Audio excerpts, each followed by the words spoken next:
right, P4 number 80. We want to simplify this thing down and write it in the most compact form possible.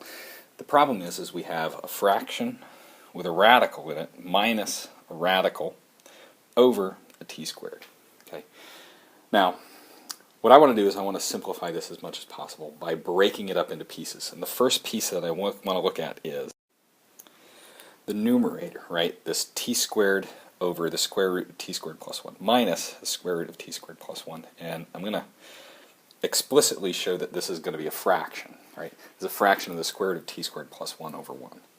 If I want to subtract these fractions, or like I like to do, I like to add and then pull the negative into the numerator, I want to do a common denominator.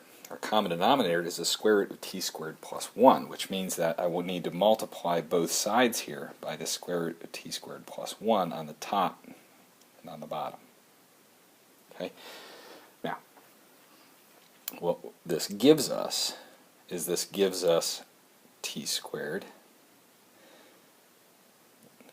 over a negative times a positive, right? That's a positive, is a negative square root of t squared plus 1 squared over our square root of t squared plus 1. Okay. Now, the square of a square root, well, these undo each other. This leaves us with t squared minus the inside, t squared plus 1 over our square root of t squared plus 1. Now, since this negative, right, we can think of this as a negative 1 times this entire binomial. So we can distribute that minus through, giving us a t squared minus t squared minus a 1 over our square root of t squared plus 1. Okay. Now, t squared minus t squared will cancel out, leaving us with a minus 1 over the square root of t squared plus 1. So this thing simplifies to a fraction of minus 1 over the square root of t squared plus 1 over t squared. All right. Now, what to do with that? Okay, so we have this fraction minus 1 over square root of t squared plus 1 over t squared.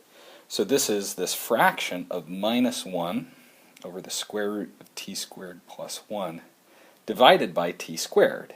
If we're dividing by t squared, that's the same thing as multiplying by 1 over this t squared. Right? So these two statements are equivalent. So this minus 1 times a 1 is a minus 1. T squared times the square root of t squared plus 1 will just give us t squared times the square root of t squared plus 1. Okay. Can this be simplified? Well, no, we can't pull a nice square out from under the square root. We can't pull the t squared out because we have this plus 1 in there. We can only pull things out like that if they're multiplied. But these things are added, so that's just how it is. So this thing is as simplified as it gets.